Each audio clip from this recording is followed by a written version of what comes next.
Okay. तो जब भी अ, जैसे मैंने आपको बताया, आज इस टॉपिक पे हम डिस्कशन करने वाले हैं, वो है रिसर्च हाइपोथेसिस या शोध परिकल्पना।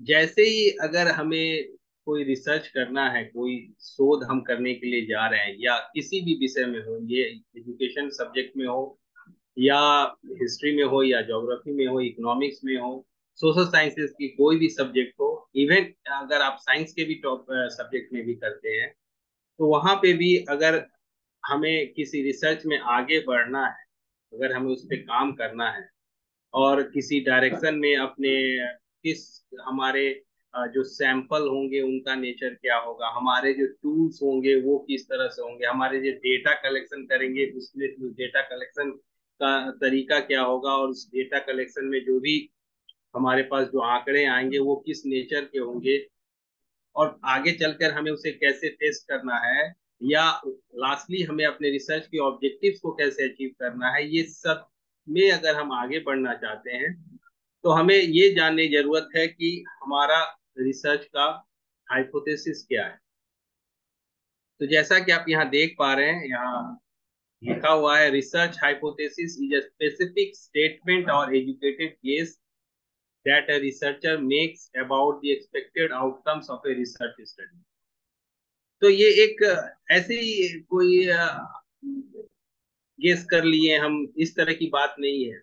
कोई भी रिसर्च में किस तरह की फाइंडिंग्स हो सकती, जैसे फॉर एग्जांपल अगर हम ये सोच रहे हैं कि हमारा कोई एक टेक्नोलॉजी से रिलेटेड, टेक्नोलॉजी यूज करके हम कुछ पढ़ाने की कोशिश कर रहे हैं, सपोज आईसीटी इंटीग्रेटेड क्लासेस हम ले रहे हैं, तो हमारा एक सोच होगा, हमारे एक सोच होगा कि आईसीटी इंटीग्रेटेड अगर क्लास ले रहे हैं तो उससे हो सकता है कि मैथमेटिक्स में बच्चों का अचीवमेंट बढ़े, या साइंस में अगर ये क्लासेस ले रहे हैं कि एक्टिविटी बेस्ड क्लासेस अगर हम कर रहे हैं, तो हो सकता है साइंस में, साइंस के प्रति बच्चों की रुचि बढ़े। तो ये हमारा एक लॉजिकल गेस है, एक एजुकेटेड गेस हम बनाते हैं।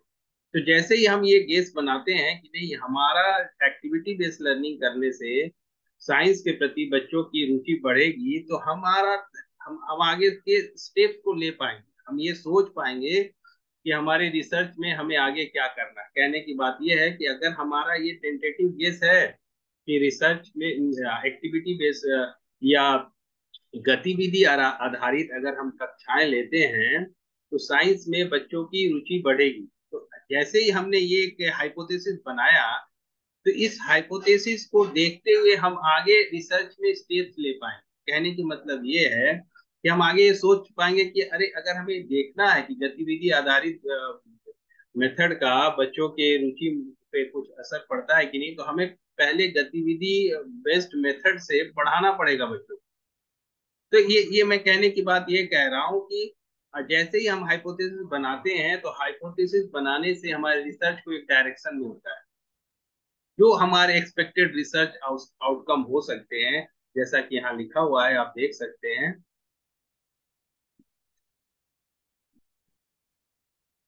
जो हमारे एक्सपेक्टेड आउटकम्स हैं उसके बारे में हम जैसे इस तरह के स्टेटमेंट देते हैं, वो रिसर्च हाइपोथेसिस कहलाता है, या हिंदी में अगर आप सोचे तो शोध परिकल्पना कहलाती है। कहने का मतलब हमारे एक परिकल्पना हम बनाते हैं, जो कि एक किसी व्हाट यू कैन से, किसी लॉजिक पे आधारित है, किसी किसी एजुकेटेड गेस है, मतलब इसमें एक आपने कुछ सोचा है, समझा है, उसके बारे में स्टडी किया, लिटरेचर रिव्यू किया है, आप उस तरह की चीजों को पहले से देखे हैं कि इस तरह की चीजों पे आगे, जैसे मैंने बताया कि एक्टिविटी बेस्ड लर्निंग, आपने बहुत सारे स्टडीज पढ़े, आपने लिटरेचर देखा, और लिटरेचर में दिख रहा है कि एक्टिविटी बेस्ड मेथड से बच्चे का इन्वॉल्वमेंट ज्यादा होता है, एक्टिविटी बेस्ड मेथड से बच्चे क्या एक दूसरे से चीजें शेयर करते हैं। तो ये रिसर्च के जो बेसिक बैकग्राउंड है, इसको जब आप देख रहे हैं, तो आपको ये पता चल रहा है कि नहीं, हम भी अब अगर ये स्टडी करना चाहते हैं कि एक्टिविटी बेस्ड मेथड से बच्चों का विज्ञान में कौशल रुचि बढ़ेगी कि नहीं, तो ये आपके लिटरेचर जो है आपको ये बता रहा है कि नहीं, ये ऐसा हो सकता है कि उनका इंटरेस्ट बढ़ेगा। तो ये आपका रिसर्च हाइपोथेसिस इस तरह से काम करता है, जब आप कोई एक टेंटेटिव स्टेटमेंट बनाते हैं जिससे कि आप रिसर्च के आउटकम के बारे में कुछ पहले से प्रिडिक्ट कर सकें, कुछ पहले से बता सकें। हाँ, ये बात है कि अब वो कितना सही होगा, कितना होल्ड करेगा रिसर्च के आउटकम तक जाके, उसके लिए आगे के स्टेप्स हैं जिसमें हम हाइपोथेसिस का टेस्टिंग करते हैं। उसके लिए डिफरेंट स्टेप्स को फॉलो करते हैं, डेटा कलेक्ट करेंगे, फिर उसका टेस्टिंग करेंगे। तो ये लेकिन पहला है कि आपको हाइपोथेसिस बनाना होगा, एक टेंटेटिव प्रिजम्पटिव एक स्टेटमेंट हमें बनाना है जिससे हम आगे काम कर सकें। It is a critical element of the scientific method and serves as the foundation of designing and conducting experiments or investigation. तो ये एक critical step है, एक सोचा समझा स्टेप है जिसको हम सोच के आगे काम करते हैं। ये काफी हमारे लिए आवश्यक है और इसे रिसर्च में काफी इम्पोर्टेंट समझा जाता है। A well formulated hypothesis guide the research process. जैसे मैंने बताया, एक अच्छे से अगर आपने हाइपोथेसिस बनाया, मैं एग्जांपल सब कुछ लेकर बताऊंगा और आप इसको समझने की कोशिश करेंगे, और इससे क्या होता है, प्रोसेस हमारे आगे के रिसर्च के प्रोसेस में हमें गाइडेंस मिलता है। हमें ये भी पता चलता है, helping researchers focus their efforts and test their ideas empirical. हम ये भी, आपने आपने जो भी सोचा, आपने जो भी रिसर्च स्टडी किया, आपने एक्सपर्ट से बात की, जो भी आपको समझ में आया और आपने एक टेंटेटिव स्टेटमेंट बनाया कि इस तरह की बातें हो सकती है, तो ये हाइपोथेसिस आपको वो एक व्हाट यू कैन से एक ऑप्शन देता है जिससे कि आप आंकड़ा कलेक्ट करें और इस हाइपोथेसिस को फिर टेस्ट करें इंपेरिकली, मतलब डेटा बेस्ड, और फिर जान पाए कि आपने जो टेंटेटिव स्टेटमेंट बनाया है वो कितना सही है। हाइपोथेसिस कम, अब इसके इसके अगर हम कैरेक्टरिस्टिक्स का बात करेंगे तो इसके डिफरेंट टाइप्स हैं। कुछ टाइप्स को हम डिस्कस भी करेंगे, लेकिन इसके पहले हम अगर देखें कि हाइपोथेसिस का क्या क्या काम होता है, किस लिए हम इसे बनाते हैं, तो ये हम आगे देख सकते हैं।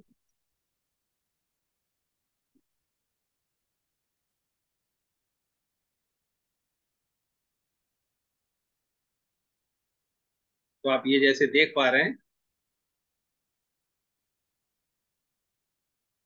गाइडिंग इंक्वायरी, तो हमारे रिसर्च को एक गाइडेंस ये देता है, ये बताता है कि आपको आगे क्या करना। अगर आपने ये सोचा है कि आप ये देखना चाहते हैं कि एक पर्टिकुलर मेडिसिन के खाने से एक पर्टिकुलर बीमारी के ऊपर उसका असर होता है और उस बीमारी को हम दूर कर सकते हैं, तो आपको पता है कि आपने इस मेडिसिन के बारे में कुछ बात काम किया, सोचा है, तो आप उस बेसिक ड्रग के बारे में सोचेंगे और उस ड्रग को आप पेशेंट में इंड्यूस करके देखेंगे कि उसका क्या असर होता है। और it provides clear and testable prediction that researchers aim और either support reject through empirical evidence. तो हमने पहले ही आपको बताया कि आप जब हाइपोथेसिस बनाते हैं तो ऐसा हो सकता है कि वो एक्सेप्ट हो, वैसे का वैसा ही आपका आउटकम भी आए, और it is always possible that कि नहीं, वो हाइपोथेसिस जो है वो आपका फेल हो जाए और फिर आप क्या करें, उसके अल्टरनेटिव जो स्टेटमेंट है उसको आप एक्सेप्ट करें या आप रीफॉर्मुलेट करें हाइपोथेसिस को, आप दोबारा एक हाइपोथेसिस बनाएं और उस पर फिर काम। जनरेटिंग प्रिडिक्शन, आप प्रिडिक्शन कर सकते हैं, मैंने बताया ही आपको कि आप जैसे बता रहे हैं कि रीइंफोर्समेंट में, और एक एग्जांपल देता हूँ, रीइंफोर्समेंट देने से बच्चों का क्लासरूम पार्टिसिपेशन बढ़ता है, if this is our hypothesis. और आपने ये प्रिडिक्शन को, अगर आप चाहते हैं कि ये प्रिडिक्शन वास्तव में सही है कि नहीं, तो इसके ऊपर हम फिर डेटा कलेक्ट करेंगे और फिर आगे जाके देखने की कोशिश करेंगे कि ये वास्तविक रूप से ये सही हो रहा है कि नहीं। तो आपका प्रिडिक्शन को करने में भी ये हेल्प करता है। अब अगर एक हाइपोथेसिस बनाते हैं तो उसके क्या क्या नेचर होने चाहिए, तो इसका पहला नेचर है क्लियर एंड स्पेसिफिक। ये जो हाइपोथेसिस आप बनाएंगे वो एक क्लियर एंड स्पेसिफिक हो। जैसे कहने का मतलब है कि उसको पढ़ने से आप आसानी से समझ लें कि वास्तविक रूप से आप कहना क्या चाहते हैं। जैसे मैंने बताया कि बच्चों को रिइंफोर्समेंट देने से बच्चों के क्लासरूम पार्टिसिपेशन बढ़ता है, इट इज क्लियर, ये हमें समझ में आ रहा है। लेकिन इसको अगर और अच्छा क्लियर कर दिया जाए, इसको इस तरह से बताया जाए कि बच्चों को वर्बल रिइंफोर्समेंट देने से बच्चों में क्लासरूम पार्टिसिपेशन, या आप बोला बोला जाए कि साइंस के क्लासरूम पार्टिसिपेशन जो है वो बढ़ता है। तो ये और ज्यादा क्लियर हो गया कि हम साइंस के क्लासेस की बात कह रहे हैं, वर्बल रिइंफोर्समेंट की बात कह रहे हैं, मौखिक रूप से जो भी रिइंफोर्समेंट हम दे रहे हैं उनको जो प्रोत्साहन दे रहे हैं, वो उनके क्लासरूम पार्टिसिपेशन को बढ़ाता है। तो इस स्टेटमेंट को जब हम बनाते हैं तो ये एक क्लियर और स्पेसिफिक, स्पेसिफिक कैसे हुआ, मैंने बताया कि साइंस क्लास, अगर आप इसमें कक्षा को भी ऐड कर दें, यानी क्लास 7 के बच्चों के क्लासरूम पार्टिसिपेशन में बढ़ोतरी होगी, reinforcement के verbal reinforcement, due to verbal reinforcement the classroom participation of class 7 students will increase। अगर हम एक ऐसा स्टेटमेंट देते हैं तो ये स्पेसिफिक एंड क्लियर है, बेस्ड ऑन प्रीवियस नॉलेज। अब ये हमेशा ध्यान देने की बात है कि जब भी हम अगर एक हाइपोथेसिस बनाते हैं तो ये हमारे आप के ऊपर डिपेंड नहीं करता है कि मैं ऐसे ही लिख दूं कि मैथमेटिक्स में गर्ल्स के परफॉर्मेंस बॉयज से बेटर होगा, है ना। मैं ऐसे ही करके बना लेता हूँ, मेरे को ऐसा लग रहा है, मुझे मेरा एक्सपीरियंस मुझे कह रहा है कि ऐसा हो सकता है कि मैथमेटिक्स में, गणित में जो अचीवमेंट है वो अच्छा होगा। या आपने आपने अपने विद्यालय में बच्चों का परफॉर्मेंस देख रहे हैं, वहाँ हो सकता है लड़कियां काफी अच्छा कर रही हैं, आपको उनका रिजल्ट मिल रहा है, 1 साल मिला, 2 साल मिला, आपने कुछ रिजल्ट देखे और आपने एक ऐसा अनुमान लगा लिया, एक ऐसा हाइपोथेसिस बना दिया कि लड़कियों का अचीवमेंट गणित में लड़कों से बेहतर है। तो ये जो हम जो बना रहे हैं, ये जो हमारा जो हाइपोथेसिस है, इस हाइपोथेसिस को बनाने के लिए क्या हम कैपेबल हैं, या हमें हमें ये कॉन्फिडेंस या ये फ्रीडम मिला है कि हम एक पर्टिकुलर स्कूल के आंकड़ों को देख के हम ये बोल दें कि नहीं, गर्ल्स का मैथमेटिक्स में अचीवमेंट अच्छा होगा। नहीं, ऐसा नहीं हो सकता। तो इसलिए ये बता रहा है कि नहीं, आपका जो भी हाइपोथेसिस आप बनाए वो प्रीवियस नॉलेज, प्रीवियस नॉलेज का मतलब यहाँ पे है कि आप बहुत सारे लिटरेचर्स को पढ़ें, पहले बहुत सारे रिसर्च को देखें, बहुत सारे रिसर्च में अगर आपको इस तरह की दिखती है कि नहीं, गर्ल्स का अचीवमेंट जो है वो मैथमेटिक्स में अच्छा है पिछले 5 साल के दौरान, and the studies are based on different schools, different states, बहुत तरह की बातें को आप ध्यान में देखते हो, बहुत सारे रिसर्च लिटरेचर देख रहे हैं, बहुत सारे रिसर्च का आउटकम्स में इस तरह की बातें आ रही है, तो आप ये हाइपोथेसिस बनाएंगे। तो हाइपोथेसिस क्या है, एक वैलिड हाइपोथेसिस माना जाएगा। ऐसा नहीं कि मुझे लगता है, as a researcher I feel that's why I will make. नहीं, हम ऐसे ऐसा ऐसा हम लोग ऐसे रिसर्चर या इस कैपेसिटी के रिसर्चर नहीं है कि हमें जो लगता है हमें एक हाइपोथेसिस बना दे। हमें उसके लिए बेसिक बैकग्राउंड या लॉजिक देखना होगा, we have to go through the literature review, साहित्यों का देखना होगा, पुराने स्रोत को देखना होगा, और उसके आधार पर ही हम हाइपोथेसिस बनाएंगे। टेस्टेबल होना चाहिए। टेस्टेबल का मतलब ये है कि हम अगर ऐसा हाइपोथेसिस बना लें जिसका कोई टेस्ट करने का स्टैटिस्टिकल टेक्निक ही नहीं अवेलेबल है, जिसके बारे में हम कुछ सोच ही नहीं सकते कि उसका टेस्टिंग कैसे होगा। जैसे कि अगर आप कोई इथिकल इशू पे कर लें, कोई इथिकल इशू की value system of Hindus are different from the value system of particular religion, तो ये ऐसे ऐसे हाइपोथेसिस अगर हम बनाते हैं तो ये आपको सोचना होगा कि इसके ऊपर डेटा कहाँ से हम कलेक्ट करके लाएंगे, और कैसे हम ये जस्टिफाई करेंगे कि इनका वैल्यू सिस्टम उनसे बेटर है और उनका वैल्यू सिस्टम इनसे खराब है। So you have to think about कि हमारा जो भी हाइपोथेसिस हम बना रहे हैं, क्या उसको हम टेस्ट कर पाएंगे, उसके लिए क्या हमारे पास टूल्स बना पाएंगे हम, क्या उसके लिए डेटा कलेक्ट कर पाएंगे, उसके उसको क्या हम क्वांटिटेटिव फॉर्म में लेके आ पाएंगे, और फिर डिफरेंट स्टैटिस्टिकल टेक्निक को यूज कर पाएंगे। तो टेस्टेबल भी होना चाहिए।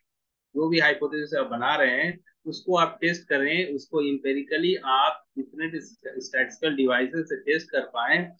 वो हमें इतना कैपेसिटी अगर है हमारे पास, तो ही आप हाइपोथेसिस बना सकते हैं, और उस नेचर को उसको आगे जाके रिसर्च में इंड्यूस करके आगे रिसर्च का आउटकम तक आप पहुंचा सकते हैं। तो ये खास कुछ कैरेक्टरिस्टिक्स हैं आपके हाइपोथेसिस के। हाइपोथेसिस जो है वो प्रीवियस नॉलेज पे बेस्ड होना चाहिए। दैट मीन्स आपको बहुत सारा लिटरेचर देखना होगा, लिटरेचर में जिस तरह की बातें कह रही जा रही है उसके आधार पे हमें हाइपोथेसिस बनाना है। दूसरा है कि आपका वो टेस्टेबल होना चाहिए, वो टेस्टेबल हो और क्लियर एंड स्पेसिफिक हो, आपको ऐसा क्लियर कट उसमें लिखा हुआ गया हो जितना आपको पता चलता है, let me come about this one also, जितना आपको पता चल रहा है आपको, बहुत बार हम आगे अभी देखेंगे, जैसे आपको दिख ही रहा है प्रेजेंटेशन में कि आगे नल हाइपोथेसिस की बात है, टाइप्स ऑफ हाइपोथेसिस में नल हाइपोथेसिस की बात यहाँ आ रही है। तो नल हाइपोथेसिस में आप देखते हैं कि इसमें जनरली ये कहा जाता है कि नहीं, हम कोई डायरेक्शन या कोई डिफरेंस नहीं बताएंगे। कहने की मतलब ये है, जैसे मैं अभी आपको बता रहा था कि गर्ल्स का परफॉर्मेंस मैथमेटिक्स में बॉयज से बेटर है, ये कभी भी नल हाइपोथेसिस नहीं है, क्योंकि हमने ऑलरेडी बता दिया कि बॉयज का परफॉर्मेंस जो है वो कम है और गर्ल्स का परफॉर्मेंस ज्यादा है। उसी तरह से अगर हम ये बात कर दें कि साइंस में अचीवमेंट जो है वो आपका ट्रेडिशनल मेथड से पढ़ाने से आपका साइंस में अचीवमेंट बेटर है देन दी न्यू मेथड। मैं एक नया मेथड से पढ़ा रहा हूँ और उस मेथड से हम ये एक स्टेटमेंट दे दें,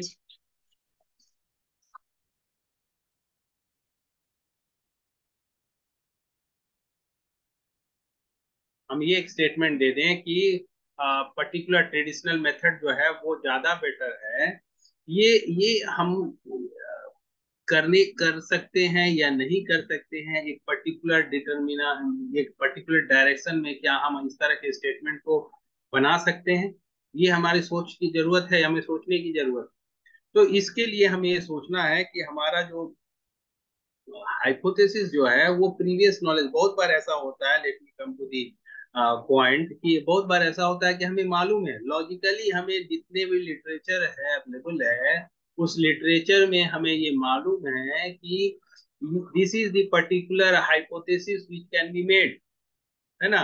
और उसके बाद भी हम क्या करते हैं कि हम एक सेफ साइड में रहकर एक हाइपोथेसिस बना देते हैं कि कोई डिफरेंस नहीं होगा, या लड़कियां और लड़कों के मैथमेटिक्स एक जैसा होगा। तो इस समय हमारे अंदर ये जो हाइपोथेसिस बनाने का जो एक्चुअल इंटेंशन है, जिसमें बोला गया है कि आपका जो हाइपोथेसिस है वो क्लोज टू दी परफेक्शन, जो आपका जो एक्चुअल आउटकम है उससे कितना ज्यादा आप क्लोजली अपना हाइपोथेसिस बना सकते हैं, वो हमें कोशिश करना है। इसके ऊपर मैं दोबारा आऊंगा, let me first go through null hypothesis and alternative hypothesis, तब मैं फिर इसको एक्सप्लेन करूंगा तो आप शायद ज्यादा बेटर से समझेंगे। तो मैंने आपको बताया कि हाइपोथेसिस के तीन नेचर होते हैं, ये क्लियर एंड स्पेसिफिक होते हैं, ये आपके प्रीवियस नॉलेज पे बेस्ड होंगे, ये टेस्टेबल होंगे। नाउ टाइप्स ऑफ हाइपोथेसिस में अगर हम जाते हैं, तो टाइप ऑफ हाइपोथेसिस में हमारा पहला हाइपोथेसिस जो है, मैंने आपको ऑलरेडी बताया कि हाइपोथेसिस डिफरेंट, आप डिफरेंट टाइप्स के हाइपोथेसिस देख सकते हैं, डिफरेंट लिटरेचर में, डिफरेंट बुक्स में, डिफरेंट सोर्स में आपको डिफरेंट टाइप के हाइपोथेसिस मिलेंगे। मैंने कुछ हाइपोथेसिस के टाइप को यहाँ डिस्कस किया है, और बहुत बार इसका किस तरह से इंटरप्रिटेशन किया जा रहा है उसके ऊपर उसका नाम है। लेकिन इन समरी आपको दो तीन टाइप का ही हाइपोथेसिस इन जनरल होता है, जिसमें से सबसे इंपॉर्टेंट जो टाइप है, जो कि आपके सामने यहाँ दिख रहा है, वो फर्स्ट टाइप है नल हाइपोथेसिस। जैसा यहाँ आपको दिख रहा है, नल हाइपोथेसिस जो होता है वो the null hypothesis state that there is no significant effect और रिलेशनशिप और डिफरेंस बिटवीन वेरिएबल। तो ये कहने की मतलब ये है कि जब हमारे पास एक ऐसा, जैसे आप देख सकते हैं इसमें जो एग्जांपल भी दिया गया है, जब हम हमारे पास, जैसे मैंने अभी आपको एग्जांपल दिया था कि गर्ल्स का परफॉर्मेंस मैथमेटिक्स में बॉयज से बेटर, फिर अगर हम ये बोलें कि हमारे जो इंग्लिश मीडियम के स्टूडेंट्स हैं जो गवर्नमेंट स्कूल में पढ़ रहे हैं, और वो बच्चे जो कि एक इंग्लिश मीडियम प्राइवेट स्कूल में पढ़ रहे हैं, उसमें दोनों के दोनों के इंग्लिश में परफॉर्मेंस जो है वो इक्वल है। नल हाइपोथेसिस ये कहता है कि आप एक प्राइवेट स्कूल जो कि एक इंग्लिश मीडियम स्कूल हो, और जो गवर्नमेंट स्कूल हो जिसमें कि खास करके बिहार के कंटेक्स्ट में मैं अगर बात करूं, तो जो भी हमारे बिहार के गवर्नमेंट स्कूल्स हैं और जो भी प्राइवेट स्कूल हैं पटना के, अगर नल हाइपोथेसिस की तरह से अगर हम सोचें, तो ये हम बताते हैं कि दोनों का जो अचीवमेंट है इंग्लिश में वो बराबर है, देयर इज नो डिफरेंस, ये बता रहा है अनल हाइपोथेसिस। उसी तरह से अगर मैं बोलूं कि मैथमेटिक्स में, जैसा पहला एग्जांपल था, मैथमेटिक्स में लड़कियों का और लड़कों का अचीवमेंट जो है देयर इज नो डिफरेंस, या दोनों बराबर है। या मैं बोलूं कि अगर आप एक्टिविटी बेस्ड मेथड से पढ़ाते हैं तो इसका उनके बच्चों के साइंस के अचीवमेंट पे कोई प्रभाव नहीं पड़ता। तो ये सारे एग्जाम्पल्स जो हैं ये ऐसे एग्जाम्पल्स हैं जो कि नल हाइपोथेसिस में जाते हैं। कहने की मतलब ये है कि हमने ऐसा एक सोच बना के रखा है कि नहीं, अगर हमें रिसर्च करना है तो वाई शुड बी बिकम बायस, हम बायस क्यों हो जाए, और क्यों हम बताने लगे कि नहीं हमारा मेथड जो है, मैं एक्टिविटी बेस्ड मेथड से पढ़ाऊंगा तो वो काम करेगा, या गर्ल्स जो है वो ज्यादा बेटर करेंगी, या अगर हम बोल दें कि नहीं इंग्लिश मीडियम बच्चों का जो इंग्लिश का अचीवमेंट है वो ज्यादा अच्छा होगा। तो इसको सोचते हुए हम नल हाइपोथेसिस बनाते हैं कि there is no difference, there is no effect. तो इस तरह के फॉर्म में जब हाइपोथेसिस बनाया जाता है तो इसे नल हाइपोथेसिस या शून्य परिकल्पना भी कहते हैं। तो जब ये शून्य परिकल्पना, और इसको डिफिनेशन आप देख सकते हैं यहाँ पे एच जीरो करके किया गया है, जनरली इसको ऐसे करके लिखा जाता है एच और जीरो, यस, इसीलिए इसको मैं शून्य परिकल्पना भी बोल रहा हूँ। तो इस तरह से तो हम इसको डिनोट करते हैं। तो यहाँ पे जैसे एक एग्जांपल दिया गया है, in a clinical trial testing a new drug the null hypothesis could be the new drug has no significant effect on reducing blood pressure compared to a placebo. कहने की बात यह है कि यहाँ पे ये बोला गया है कि जो नया ड्रग है उसका कोई इफेक्ट नहीं होता है पेशेंट के ब्लड प्रेशर को रिड्यूस करने में, in place of A placebo. Placebo का मतलब है जब भी हम कोई एक ड्रग को लेके, कोई मेडिसिन को लेके रिसर्च करते हैं, दो ग्रुप बनाते हैं। एक ग्रुप में हमने वो मेडिसिन दे दिया, और दूसरे ग्रुप में क्योंकि हमें वो सारा चीज करना है जिससे उनको फील हो कि नहीं हम भी मेडिसिन ले रहे हैं, तो उनको एक ऐसे ही नॉर्मल कोई दूसरा मेडिसिन दे दिया गया। Suppose it is just a simple chocolate it may be. तो ये प्लेसबो जो है वो एक ट्रेडिशनल जो कि पहले का, या उनको ये फील कराने के लिए नहीं उन्हें भी मेडिसिन दिया जा रहा है, तो you can give a chocolate. और ये भी हो सकता है कि आप रेगुलर ब्लड प्रेशर का जो पहले से चल रहा है जो मेडिसिन है वो आप दे रहे हैं एक ग्रुप को, और एक ग्रुप को आप दे रहे हैं जो नया मेडिसिन जिसके बारे में आप देखना चाहते हैं कि इफेक्ट होता है। नल हाइपोथेसिस के हिसाब से हम क्या स्टेटमेंट बनाते हैं, there is no significant effect on reducing blood pressure compare to placebo. मतलब दूसरा जो भी मेथड है जिसमें कि हम कोई दूसरा ट्रेडिशनल मेडिसिन ब्लड प्रेशर का जो पहले से चल रहा है उस ग्रुप में जो मेडिसिन दे रहे हैं उसके कंपैरिजन में नए मेडिसिन का कोई इफेक्ट नहीं है। तो ये नल हाइपोथेसिस फॉर्म है। एक और यहाँ दिया गया, there is no significant difference इन,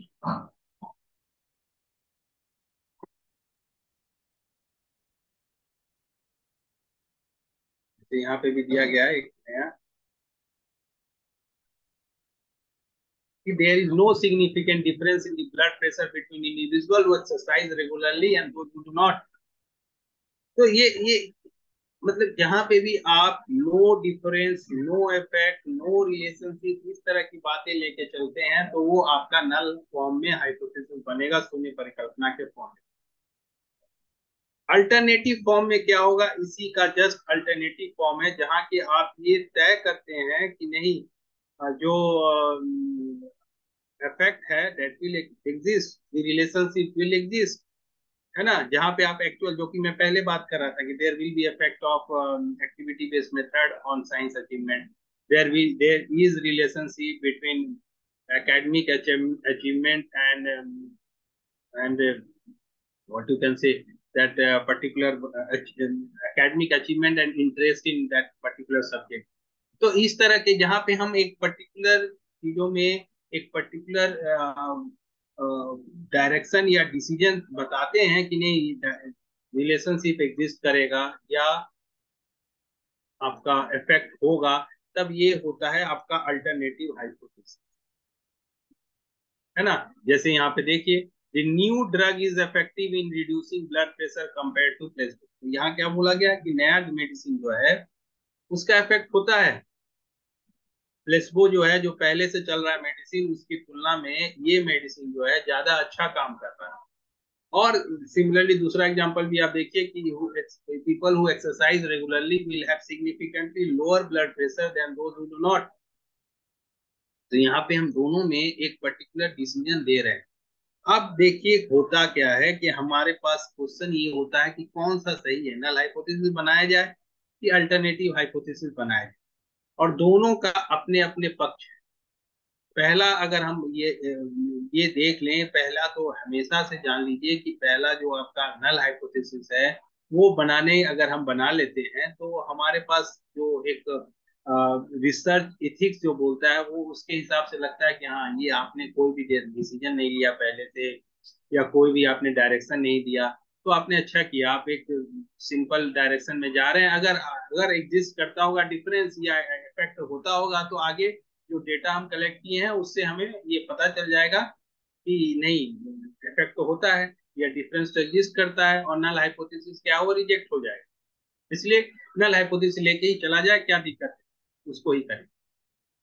लेकिन कभी कभी हमें ये भी लगता है कि जहाँ पे हमारा रिसर्च प्रॉपर सपोर्ट में है, बहुत सारे रिसर्च एविडेंस है, सब जानते हैं, वी वेरी वेल नोन कि हमारे इंग्लिश मीडियम स्कूल के बच्चों का इंग्लिश का पढ़ाई का सिस्टम क्या है, और गवर्नमेंट स्कूल के बच्चों का इंग्लिश की पढ़ाई का सिस्टम क्या है। और वहां पे हम अगर ये ऐसा स्टेटमेंट बनाते हैं, हाइपोथेसिस ऐसा बनाते हैं कि there is no difference in the performance of English in government school of Bihar and the private English medium schools of Bihar, तो कभी ना कभी ये स्टेटमेंट पढ़ के भी किसी को लगता है कि ये किस तरह का रिसर्चर है, जो कि जग जाहिर है, सब चीजें सब जानते हैं, उसके बाद भी इस तरह की हाइपोथेसिस बना रहे हैं।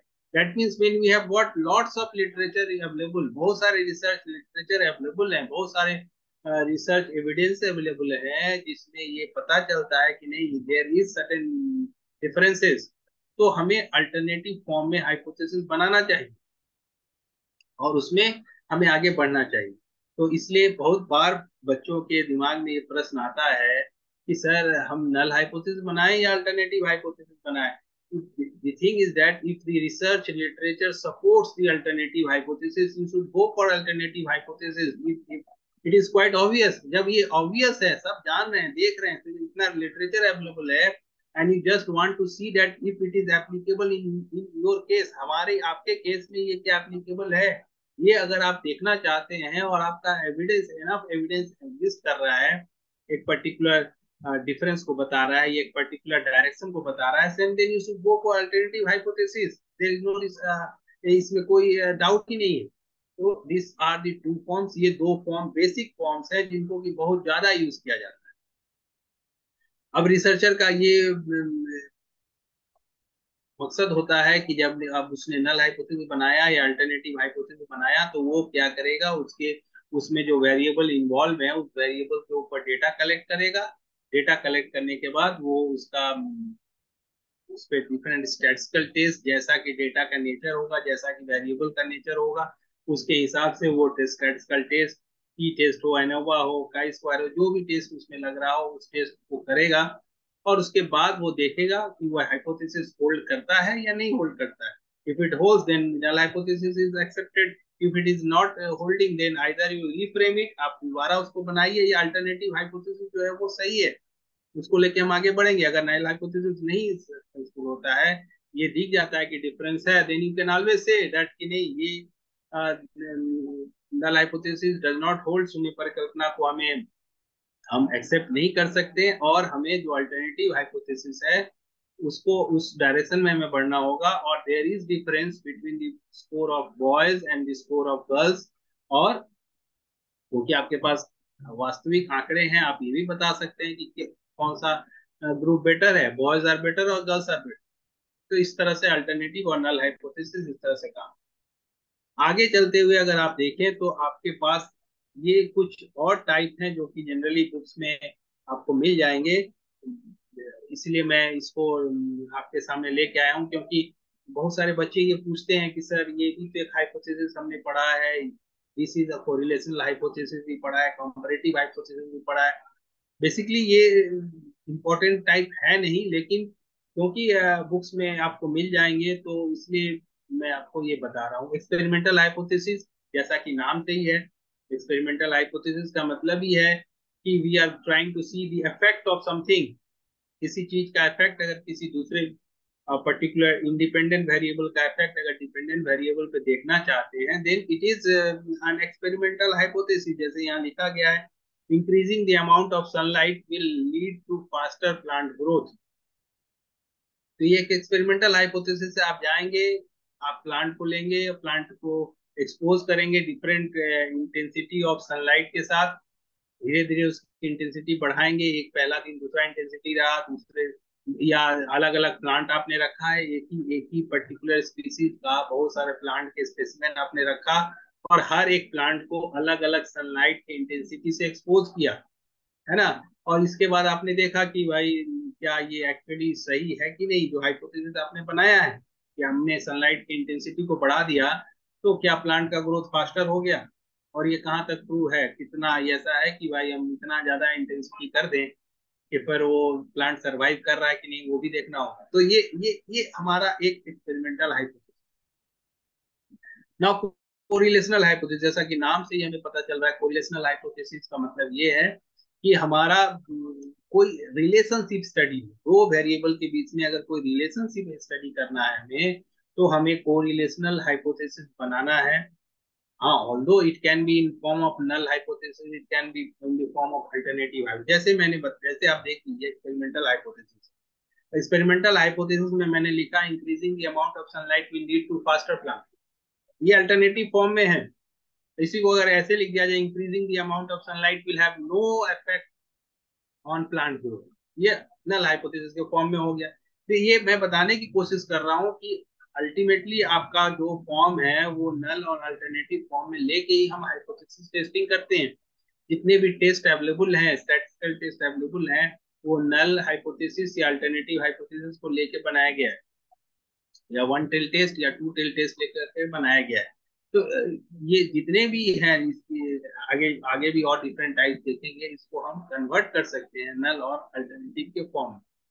कोरिलेशनल हाइपोथेसिस में बता रहा था, कोरिलेशनल हाइपोथेसिस जब दो वेरिएबल्स के बीच में रिलेशन या मोर देन टू वेरिएबल्स हो सकता है, जैसे यहाँ दिया गया है, there is positive correlation between the number of hours spent studying and academic performance, ये भी अल्टरनेटिव फॉर्म में है, क्योंकि इसने बताया कि there is the positive correlationship, positive correlation exist करता है number of hours spent on studies and the performance of the students, बच्चों के परफॉर्मेंस और वो कितने घंटे पढ़ाई करते हैं, ये एक दूसरे से रिलेटेड है, अब पॉजिटिवली कोरिलेटेड है, तो कोरिलेशनल हाइपोथेसिस।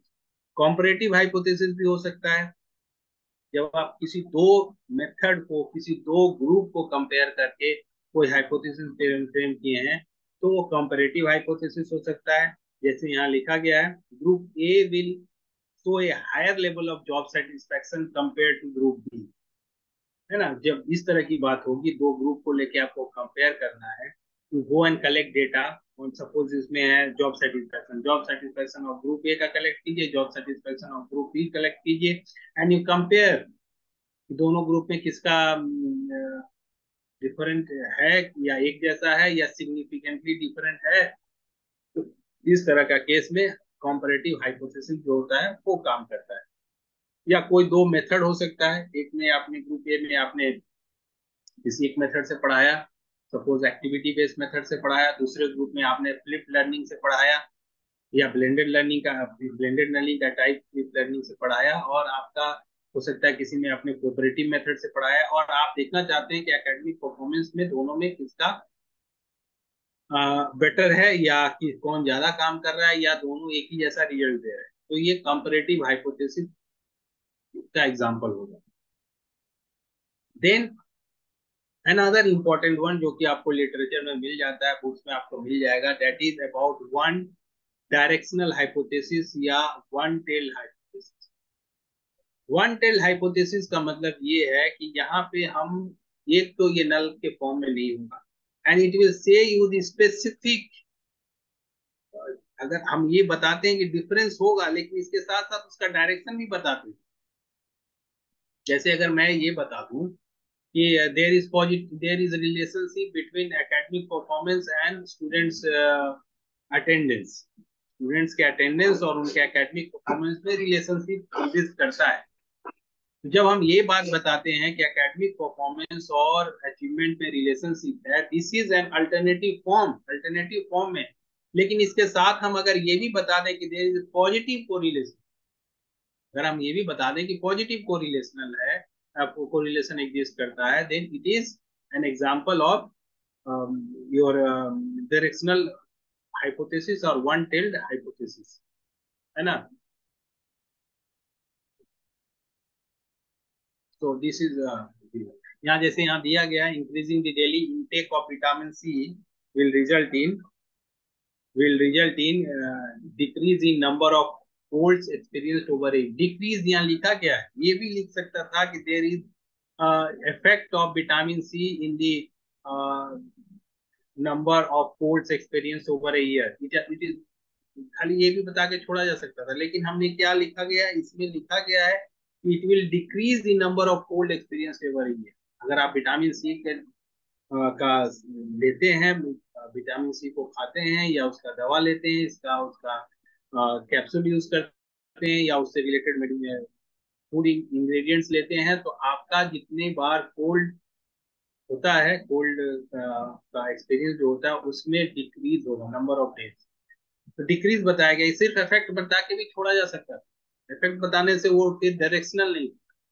और जो कि आपका दूसरा में दिख रहा है नॉन डायरेक्शनल, जो कि 7 नंबर में आपको दिख रहा है, 7 नंबर में आप देख सकते हैं it is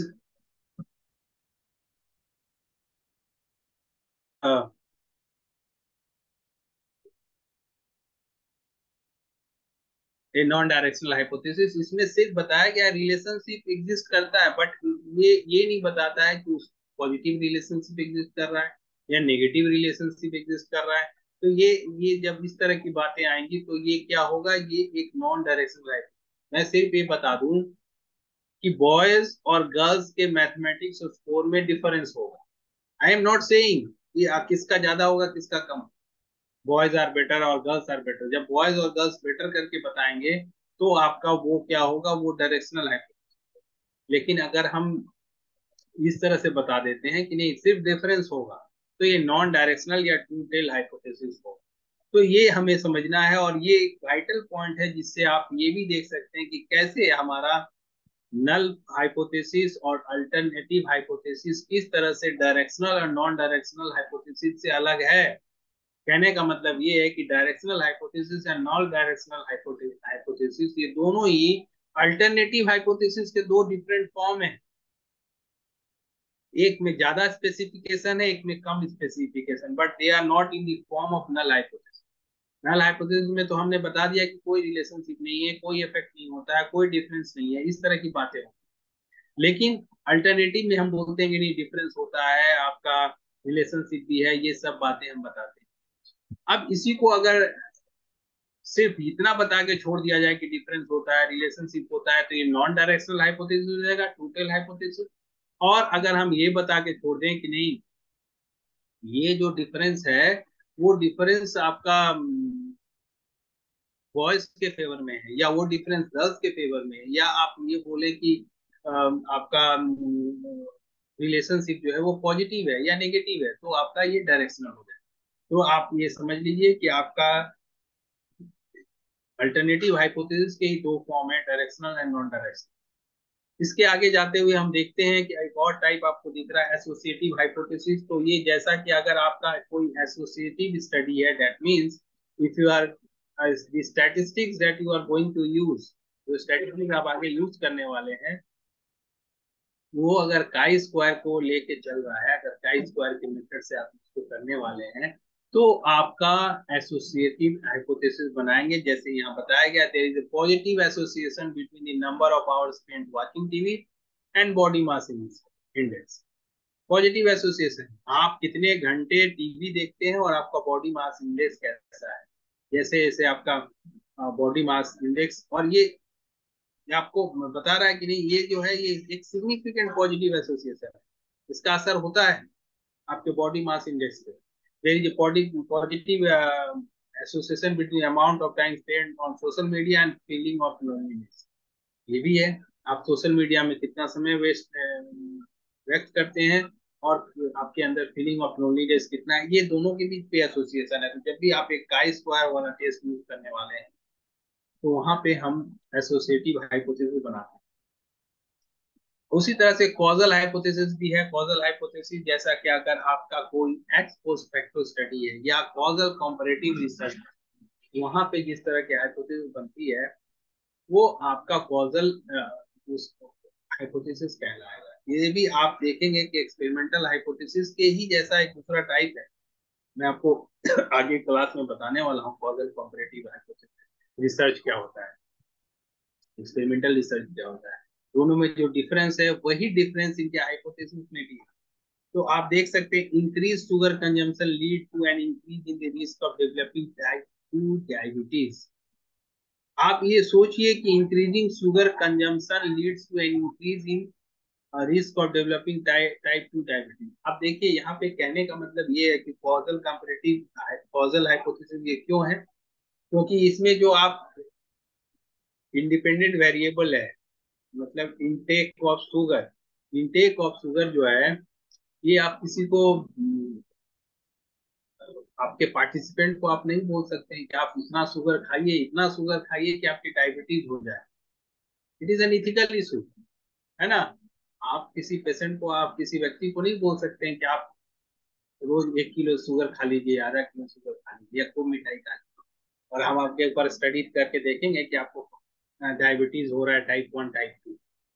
causal comparative research का ये एक लक्षण है कि आप इसमें जो इफेक्ट होता है, जो आप इंडिपेंडेंट वेरिएबल है, उसको मैनिपुलेशन रिसर्चर के हाथ में नहीं होता है, जिसके कारण उसे डायबिटीज हो रही है शुगर खाने से, चीनी लेने से, चीनी खाने से, वो रिसर्चर के बस से बाहर है। ऑलरेडी आप उसका पास्ट हिस्ट्री देख लीजिए कि वो कितना शुगर खाता था, उसके हिसाब से आप अपना रिसर्च की फाइंडिंग लेके आए कि आपका आपका डायबिटीज टाइप 2 होने का रीजन ये शुगर इंटेक है। तो इसलिए ये कॉजल कंपैरेटिव रिसर्च का एक हाइपोथेसिस है, और यहाँ पे भी हम इस तरह से बना सकते हैं। और इसीलिए क्योंकि कॉजल कंपैरेटिव रिसर्च का हाइपोथेसिस है, इसको कॉजल हाइपोथेसिस भी बोला जा सकता है। तो based on the type of research, अगर आपका कोरिलेशनल स्टडी है तो आपका कोरिलेशनल हाइपोथेसिस है, अगर आपका एक्सपेरिमेंटल रिसर्च है आपका एक्सपेरिमेंटल हाइपोथेसिस है, अगर आपका एसोसिएटिव स्टडी है तो आपका एसोसिएटिव हाइपोथेसिस है, आपका अगर कॉजल कंपैरेटिव रिसर्च है आपका कॉजल हाइपोथेसिस है। अगेन अगर आप रिसर्च में आगे बढ़ते हैं तो रिसर्च में और एक टाइप, जो कि मैंने देखा कि बहुत सारे बुक्स में दिया गया है और बच्चे भी पूछते रहते हैं, simple hypothesis and complex hypothesis. ये भी एक लिटरेचर में मिलता है। सिंपल हाइपोथेसिस मैं अगर आपको आसान भाषा में बताऊं, जिस हाइपोथेसिस में एक या दो वेरिएबल सिर्फ इन्वॉल्व हो, तो और उसमें एक सिंपल रिलेशनशिप या सिंपल डिफरेंस की बात कही गई हो, तो वो आपका एक सिंपल हाइपोथेसिस। लेकिन एक कॉम्प्लेक्स हाइपोथेसिस का मतलब है जहां मल्टीपल वेरिएबल्स के बारे में बात कहा जा रहा है, मल्टीपल वेरिएबल्स के बीच में रिलेशनशिप या इफेक्ट के बारे में बात कहा जा रहा है, तो वो कॉम्प्लेक्स हाइपोथेसिस होगा। जैसा कि आप देख सकते हैं पहले एग्जांपल में, सिंपल हाइपोथेसिस में the temperature of a liquid affects it rate of evaporation. आप देखिए सिंपल एग्जांपल, टेम्परेचर जो है रेट ऑफ इवेपोरेशन को अफेक्ट करता है। सिंपल दो वेरिएबल के बीच में आपका एक रिलेशनशिप के बारे में बताया गया, इफेक्ट एंड कॉज के रिलेशनशिप को बताया गया। और एक एग्जांपल दिया, increasing the temperature of water will cause it to boil faster. Simple है, इंक्रीज टेम्परेचर और आपका जो टाइम ड्यूरेशन है, जब जितने देर में वो बॉयल होता है, वो time duration to boil for boiling and the temperature of that particular source source जो जिससे वो आप उसको हीट कर रहे हैं। तो ये एक सिंपल दो वेरिएबल के बीच का बात। But when you go for complex hypothesis, इसमें हमारे पास मल्टीपल वेरिएबल्स होते हैं और उनके रिलेशनशिप, उनके बारे में बात। जैसे यहाँ एग्जांपल दिया गया, the interaction between sleep duration, stress levels and dietary habits affects academic performance in college students. सोचिए यहाँ पे दो तीन वेरिएबल, चार वेरिएबल के बारे में बात है, और उनके बारे में अगर आपकी स्टडी है कि बच्चे का एकेडमिक परफॉर्मेंस जो है, उनके स्लीप ड्यूरेशन, उनके स्ट्रेस लेवल और उनके डाइटरी हैबिट्स, वो क्या खाते हैं पीते हैं, किस तरह का खान पान करते हैं, ये सबसे प्रभावित होता है। अगर आपका इस तरह का एक स्टडी आप लेके चल रहे हैं और इस तरह के कॉम्प्लेक्स इंटरेक्शन इफेक्ट देखना है आपको, है ना, जब आपको एक इंटरेक्शन इफेक्ट देखना है यूजिंग स्टैटिस्टिक्स, आप स्टैटिस्टिक्स यूज करके इंटरेक्शन इफेक्ट देख सकते हैं, तो ये कॉम्प्लेक्स हाइपोथेसिस होगा। उसी तरह से आपका एक और देख लीजिए, यहाँ दिया गया interaction between the amount of sunlight and the type of soil will influence plant growth. यहाँ पे भी देखिए, amount of sunlight and type of soil will influence plant growth differently in different plant species. देखिए कितनी तरह की बातें हो गई। आपका अमाउंट ऑफ सनलाइट एक वेरिएबल हो गया, टाइप ऑफ सॉइल दूसरा वेरिएबल हो गया, प्लांट ग्रोथ जो है, प्लांट ग्रोथ है उसके साथ प्लांट के डिफरेंट स्पीसीज हैं। तो जहां पे भी मल्टीपल वेरिएबल्स इन्वॉल्व होंगे और उनको लेके अगर आप कोई स्टेटमेंट बना रहे हैं तो वो कॉम्प्लेक्स हाइपोथेसिस होगा। जहां पे सिंपल दो वेरिएबल के बीच का रिलेशनशिप या डिफरेंस के बारे में बात हो रही है तो सिंपल हाइपोथेसिस। सो अब हम आगे बढ़ते हुए, अब एक और बेसिक टाइप जिसको कि स्टैटिस्टिकल हाइपोथेसिस कहा जाता है, सांख्यिक हाइपोथेसिस की परिकल्पना जिसे बोलते हैं, जैसा कि नाम से ही आपको लग रहा है, जब भी आपका कोई हाइपोथेसिस इस तरह से फ्रेम किया गया है जिसमें स्टैटिस्टिकल टर्म्स को यूज किया गया है, आप जब उसको पढ़ेंगे तो आपको समझ में आ जाएगा कि ये स्टैटिस्टिकल टर्म में फ्रेम किया गया है। क्योंकि जनरली जब हम हाइपोथेसिस, अभी तक मैंने जितने भी हाइपोथेसिस आपको बताया, इसमें आपको स्टैटिस्टिकल टर्म कुछ नहीं दिख रहा होगा, मैथमेटिकल टर्म नहीं दिख रहा होगा। कहने का मतलब ये है कि जब भी आप एक हाइपोथेसिस बनाते हैं जिसमें कि आपको स्टैटिस्टिकल टर्म जैसे कि मीन स्कोर आपका लिखा हुआ रहे या कोरिलेशन कोफिशिएंट लिखा रहे, इस तरह के टर्म्स को यूज करके अगर आपका हाइपोथेसिस बना हुआ है तो इसको एक स्टैटिस्टिकल हाइपोथेसिस होगा। और ये भी एक रिसर्चर, एक नोविस रिसर्चर के लिए काफी अच्छा होता है, क्योंकि उस हाइपोथेसिस में वो चीजें लिखी रहती है जिससे कि उसे पता चलता है कि आगे हमें कौन से स्टैटिस्टिक्स यूज करना है। जैसे अगर लिखा रहे, the mean scores of boys are significantly different from the mean score of the girls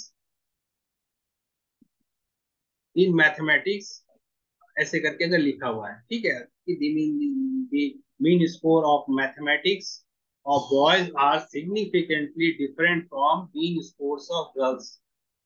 तो अगर आपका ऐसे करके कोई हाइपोथेसिस लिखा गया है, आप इस हाइपोथेसिस को देखते हुए एक रिसर्चर को लगता है कि अच्छा मीन हमें निकालना है, और मीन को हमें ये देखना है कि मीन में जो डिफरेंस है बॉयज के मीन में और गर्ल्स के मीन में मैथमेटिक्स में जो है, जो मीन निकल के आ रहा है, वो उनको कंपेयर करना है और देखना है कि ये मीन जो है डिफरेंट है कि नहीं, सिग्निफिकेंटली डिफरेंट है कि नहीं।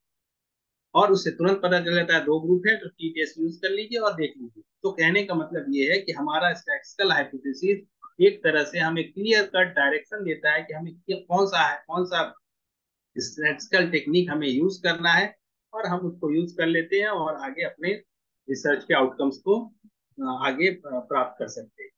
जैसे यहाँ दिया गया है, देखिए, the mean test scores of group A and group B are equal. अगर हमने नल हाइपोथेसिस के फॉर्म में बनाया है तो हम इक्वल लिखेंगे। और the mean test scores of group A and group B are different, are not equal. अगर हमने अल्टरनेटिव फॉर्म में बनाया है, हम नल हाइपोथेसिस के फॉर्म में बना सकते हैं, हम अल्टरनेटिव फॉर्म में बना सकते हैं। तो ये स्टैटिस्टिकल हाइपोथेसिस में आप ये सोच लीजिए कि देखिए यहाँ एक स्टैटिस्टिकल टर्म यूज किया गया है ना। तो जब आप स्टैटिस्टिकल, ऐसा भी हो सकता है कि correlation coefficient value is significant between reinforcement and achievement of students. मैं क्या बोल रहा हूँ कि कोफिशिएंट कोरिलेशन का वैल्यू जो निकल रहा है वो एक सिग्निफिकेंट वैल्यू है बिटवीन reinforcement, जो प्रोत्साहन बच्चों को दिया जाता है, और उनके एकेडमिक परफॉर्मेंस पे। तो ये फिर अगेन एक स्टैटिस्टिकल हाइपोथेसिस होगा, क्योंकि हमने एक स्टैटिस्टिकल टर्म यूज करके इसको फ्रेम किया है, तो स्टैटिस्टिकल हाइपोथेसिस। उसी तरह से अगर आप एक एक्सप्लोरेटरी स्टडी कर रहे हैं, है ना, अगर जनरली हम ज्यादातर एक्सप्लोरेटरी स्टडी करते हैं, तो एक्सप्लोरेटरी स्टडी में हम एक्सप्लोरेटरी हाइपोथेसिस को बना के आगे बढ़ते हैं।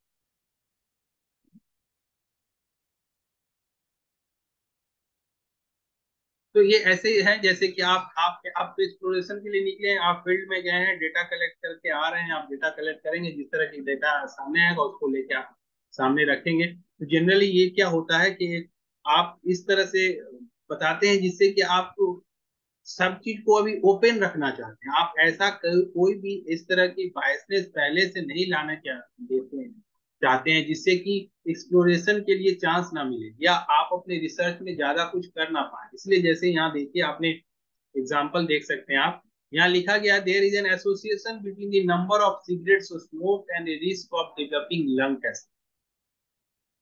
और उसी तरह से दूसरा एग्जांपल देखिए, there may be a relationship between a person's music preferences and their personality traits, further research is needed to investigate.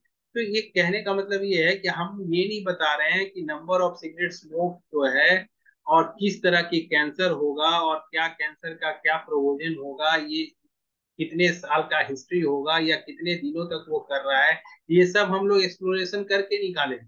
उसी तरह से दूसरा है कि म्यूजिक म्यूजिक के लिए क्या क्या प्रेफरेंसेस है और किस तरह के म्यूजिक से किस तरह का पर्सनालिटी ट्रेट बाहर निकल के आता है, ये हमारे इन्वेस्टिगेशन का पार्ट होगा। We are just saying that there is a relationship और there may be relationship between the person musical preferences music preferences and their personality traits. तो एक्सप्लोरेशन का बात है, आप एक्सप्लोरेशन करेंगे।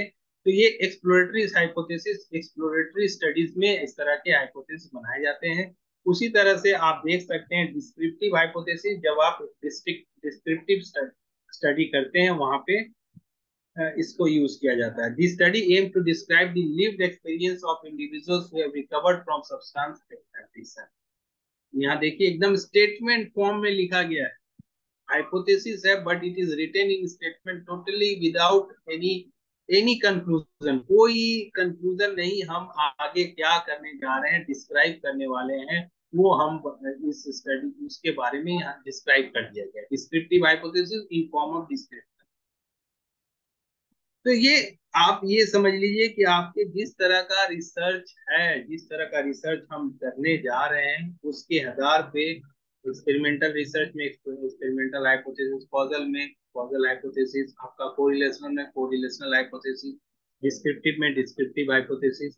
नाउ द लास्ट वन जो मैं आपको बता रहा हूँ वो है ऑपरेशनल हाइपोथेसिस। लास्ट में मैं ये भी बताऊंगा कि कौन तीन चार हाइपोथेसिस हैं जिनको कि हमें जान लेना जरूरी है, और वो वही हाइपोथेसिस बेसिकली उसी को हम लोग ज्यादातर यूज करते हैं। But first let me explain what is operational hypothesis. मैंने आपको ऑलरेडी बताया कि स्टैटिस्टिकल हाइपोथेसिस में स्टैटिस्टिकल टर्म सब यूज होंगे, मीन, मीडियन, कोरिलेशन कोफिशिएंट, इस तरह के टर्म आपको दिखेंगे, परसेंटेज, इस तरह के टर्म दिखेंगे। लेकिन अगर हम इससे भी ज्यादा स्पेसिफिक हो जाए, इससे भी ज्यादा स्पेसिफिक होके अगर कोई हाइपोथेसिस बना लेते हैं जिसमें कि हम एक्चुअली जिस तरह से डेटा कलेक्ट किए हैं, जिस सिचुएशन में डेटा कलेक्ट किए हैं, जिस डिवाइस को यूज करके डेटा कलेक्ट किए हैं, वो भी लिखा हुआ हो, तो आपका ये एक तरह से ऑपरेशनल हाइपोथेसिस होगा। Just try to see this one, this example. The mean score of class 9 girls in the intelligent test of Mangal, है ना, आपको यहाँ पे टेस्ट का नाम भी बता दिया गया, the mean score of class 9 girls. Mean score मतलब हम, आप कहने का मतलब है कि ऑपरेशनल जो हाइपोथेसिस है, एग्जैक्ट फील्ड में आपने जो भी किया, जो भी आप कर रहे हैं उसके, क्योंकि देखिए अगर मैं बोलता हूँ कि personality of teachers, male teachers are better than the personality of female teachers, इस तरह की बातें जो हैं ये again it is a not a clear cut और डिटरमिनेंटल स्टेटमेंट। ऐसे इस तरह की बातें कह देना और उसको आगे लेके रिसर्च कर लेना बहुत ही what you can say complex situation आ जाएगा, और उसको आगे लेके बहुत तरह की जनरलेबिलिटी करने में, उसको जनरलाइज करने में बहुत तरह की बातें आएंगी। लेकिन अगर हम ये बोल देते हैं कि the mean score in the personality test develop by that particular person, किसी जिसके द्वारा आइजेंक का मान लीजिए पर्सनालिटी टेस्ट है, आइजेंक के द्वारा बनाया गया personality test, the mean test score of the male teachers in the personality test of Eysenck is higher than the mean test score in personality of the female teachers।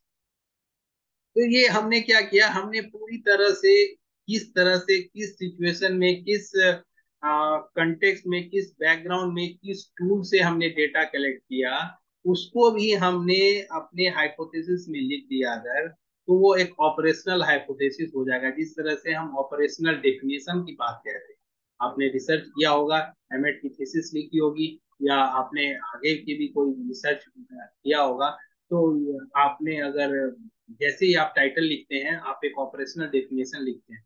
Operational definition ये बताता है कि आपके study में उस particular variable किस तरह से ऑपरेट कर रहे हैं, आप आपके अनुसार आपके रिसर्च में उसका क्या मतलब है। उसी तरह से ऑपरेशनल हाइपोथेसिस जो है, वो एग्जैक्टली क्लियर कट आपने क्या किया मीन के लिए, आपने क्या किया इंटेलिजेंस के लिए, आप उस टेस्ट का नाम लिखते हुए अगर आपने हाइपोथेसिस फ्रेम किया है, तो ये आपका ऑपरेशनल हाइपोथेसिस कहलाए। तो ये कुछ कुछ क्या, बहुत कुछ, मैंने बहुत सारे हाइपोथेसिस बता दिए हैं, लेकिन बेसिकली अगर आप बात करेंगे तो इसके तीन बेसिक टाइप होते हैं, जिसमें आप इसको डिवाइड कर सकते हैं। एक है आपका रिसर्च और थ्योरेटिकल हाइपोथेसिस, जिसमें आप थ्योरेटिकल टर्म में चीजों को लिखते हैं, जैसे कि यहाँ एक लिखा गया, there is relationship between parental family status and student performance. Totally literary term में लिखा गया है कि पेरेंटल फैमिली स्टेटस का स्टूडेंट परफॉर्मेंस के साथ रिलेशनशिप होता है। दिस इज ये रिसर्च हाइपोथेसिस या थ्योरेटिकल हाइपोथेसिस होता है। स्टैटिस्टिकल हाइपोथेसिस जैसे मैंने आपको ऑलरेडी बता दिया कि जब स्टैटिस्टिकल टर्म यूज करके आपने हाइपोथेसिस बनाया है, तो आपका वो स्टैटिस्टिकल हाइपोथेसिस कहलाएगा, जिसमें कि आप कोफिशिएंट ऑफ कोरिलेशन हो गया, परसेंटेज हो गया, परसेंटाइल हो गया, मीन हो गया, मीडियन हो गया, इस तरह के टर्म यूज करके उसको स्पेसिफिक करके लिखते हैं, तो स्टैटिस्टिकल हाइपोथेसिस हो गया। एंड देन ऑपरेशनल हाइपोथेसिस है, जैसा मैंने बताया, किस सेटिंग में आपने उस स्टडी को किया है, किस टूल को आपने यूज किया है, वो सारा मेंशन करते हुए अगर आप रिसर्च करते हैं, तो आपका वो स्टडी जो है, वो आपका ऑपरेशनल हाइपोथेसिस होगा। तो इस तरह से हाइपोथेसिस को तीन कैटेगरी में बेसिकली डालते हैं। उसके साथ साथ इसके दो फॉर्म में जिसमें हम रिसर्च को आगे बढ़ाते हैं, एक है नल फॉर्म या एक अल्टरनेटिव फॉर्म। कब नल फॉर्म लेना है, कब अल्टरनेटिव फॉर्म लेना है, ये भी मैंने आपको बताया। जब आपके पास एनाफ एविडेंसेस हो, so that you can go for alternative decision, then you should go for alternative hypothesis। ये कभी जरूरी नहीं है कि हम सारे हाइपोथेसिस नल हाइपोथेसिस ही बनाएंगे। जब आपका लॉजिक बताता है, जब आपका लिटरेचर बताता है, आपके पास बहुत सारे एविडेंसेस हैं, तो आप अल्टरनेटिव हाइपोथेसिस लेके आगे बढ़ सकते हैं।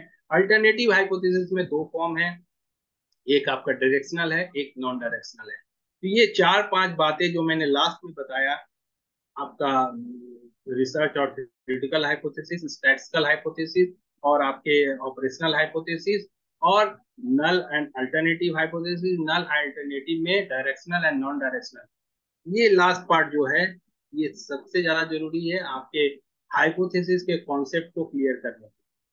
इसके बाद जो चीजें हैं वो काफी बेसिक है, जो कि प्रोसेस नॉलेज के लिए मैं बता रहा हूँ कि हाइपोथेसिस टेस्ट करने की आप करते क्या है। तो आप फील्ड में जाते हैं, डेटा कलेक्ट करते हैं, एक्सपेरिमेंट करते हैं। जैसे अगर एक्सपेरिमेंटल स्टडी है, तो आप एक्सपेरिमेंट करेंगे। आपको ये देखना है कि फ्लिप मेथड का क्या इफेक्ट होता है बच्चे के साइंस अचीवमेंट में। आप फ्लिप मेथड से पढ़ाएंगे, या आपको एक्टिविटी बेस्ड मेथड से क्या इफेक्ट होता है, आप एक्टिविटी बेस्ड मेथड से पढ़ाएंगे। तो एक्सपेरिमेंट कलेक्ट करेंगे, सर्वे से जाकर डेटा लेके आएंगे, ऑब्जर्वेशन से क्लास डेटा लेके आएंगे। और जैसे ही और डेटा कलेक्ट करके लेके आते हैं, आप उसको फिर डेटा एनालिसिस करते हैं यूजिंग स्टैटिस्टिकल टेक्निक्स। जो भी स्टैटिस्टिकल डिवाइसेस आपके पास हैं, आप टी टेस्ट कर सकते हैं, आप और आप इसके लिए कर सकते हैं, आप एनोवा यूज कर सकते हैं, आप काई स्क्वायर कर सकते हैं। तो इस तरह से आप इसको आगे लेके जा सकते हैं। उसी तरह से role in the scientific method, जैसे आप हाइपोथेसिस लेके जब भी आप काम करते हैं, तो ये एक तरह से एक साइंटिफिक प्रोसेस है। साइंटिफिक प्रोसेस ऐसे ही काम करता है। साइंटिफिक प्रोसेस में भी हम कोई ना कोई डिटेक्टिव नॉलेज लेके आगे बढ़ते हैं। ऐसा नहीं कि साइंस में जाके कोई एक साइंस व्हाट यू कैन से, एक साइंटिस्ट जाके किसी भी दो केमिकल को जाके मिक्स कर देगा, ऐसा नहीं होता है। उसके पास भी कोई एक डिडक्टिव नॉलेज होता है, पहले से कुछ जानकारी होता है, कुछ एजम्पशंस होते हैं, और उस एजम्पशन के ध्यान में रख के ही वो दो केमिकल को मिलाता है, और उसके बाद देखता है कि एक्चुअली वो होल्ड कर रहा है कि नहीं। तो साइंटिफिक मेथड भी इसी तरह से काम करता है, जिस तरह से हम रिसर्च में या सोशल साइंस के रिसर्च में हाइपोथेसिस एक बनाते हैं, और उस हाइपोथेसिस को डेटा कलेक्ट करने के बाद फिर उसका टेस्ट करते हैं, देखिए कितना कितना मतलब सिमिलरिटी है। आपने साइंस में किस तरह से किया, आपके पास कुछ डिडक्टिव नॉलेज था, कुछ एजम्पन्स था, कुछ प्रीवियस नॉलेज था, उसके हिसाब से कुछ एजम्पन आपने बनाया, लैब में गए, लैब में लेके केमिकल लेके आपने उसको टेस्ट किया, टेस्ट करने के बाद रिजल्ट आ सकते हैं कि एकदम जो आपने गेस किया था वो आ गया, उसके उससे अलग भी रिजल्ट आ सकता है, तो उससे भी आप एक नॉलेज फिर क्रिएट करते हैं। इसी तरह से सोशल साइंस में भी आप एक एजम्पशन बनाते हैं, जाके डेटा कलेक्ट करते हैं, डेटा कलेक्ट करने के बाद जो भी आंकड़े आपके पास आते हैं उसको आप एक्चुअल जो डिवाइसेस, स्टैटिस्टिकल डिवाइसेस है, आपके डेटा के नेचर के ऊपर, आपके डेटा के किस स्केल्स में आपने उस डेटा को कलेक्ट किया है, वो रेशियो स्केल है, इंटरवल स्केल है, किस स्केल में आपने डेटा लिया है, उसको देखते हुए आप अपना स्टैटिस्टिकल डिवाइस यूज करते हैं, और फिर देखते हैं कि आपका हाइपोथेसिस जो है वो होल्ड करता है कि नहीं।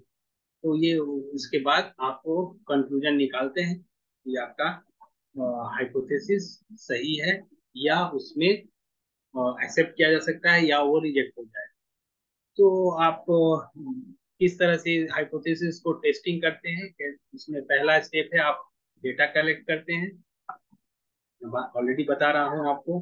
आप डिफरेंट डिवाइसेस, आप टूल लेके जाएंगे फील्ड में, डेटा कलेक्ट करेंगे या एक्सपेरिमेंट करेंगे, वहां से डेटा कलेक्ट करेंगे, स्टैटिस्टिकल एनालिसिस करेंगे। स्टैटिस्टिकल एनालिसिस जैसे मैंने बताया, वो टी टेस्ट हो सकता है, वो एनोवा हो सकता है, वो एनालिसिस ऑफ कोवेरिएंस हो सकता है, रिग्रेशन हो सकता है, जितने जिस तरह का आपका ऑब्जेक्टिव होगा, जिस तरह का आपके स्टडी का नेचर होगा, उसके अकॉर्डिंगली आप स्टैटिस्टिकल एनालिसिस करेंगे, और उसके बाद आप देखेंगे, कंपैरिजन करेंगे कि आपका जो हाइपोथेसिस जो आपने बनाया है और आपका जो भी वैल्यू आया है हाइपोथेसिस टेस्टिंग के बाद, वो क्या एक्चुअली सिग्निफिकेंट है कि नहीं। ये सिग्निफिकेंट या एरिया ऑफ रिजेक्शन या डिग्री ऑफ फ्रीडम या लेवल ऑफ सिग्निफिकेंस में नेक्स्ट क्लास में बताने वाला हूँ, लेकिन आज मैं सिर्फ उसको एक सिंपल आइडिया दे दूँ।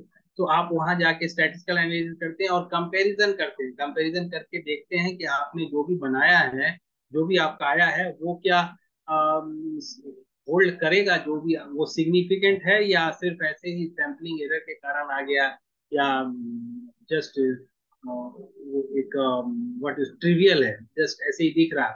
तो ये आपको सोचने की बात है। उसके बाद आप जैसे यहाँ एक एग्जांपल दिया गया है,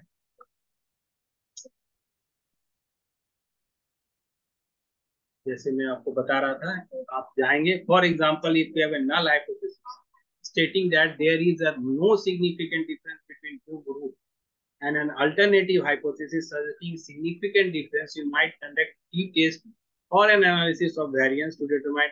तो आपको ये कहने की बात है कि आपके पास दो ग्रुप है, या दो से ज्यादा ग्रुप भी हो सकते हैं, और आपको ये देखना है कि इस ग्रुप में कोई डिफरेंस एग्जिस्ट नहीं करता है, then you can go for T test. T test करें, दो ग्रुप है तो, दो से ज्यादा ग्रुप है तो आप एनोवा करें, और फिर आप ये देखें कि आपका जो भी वैल्यू आया है वो क्या सिग्निफिकेंट है।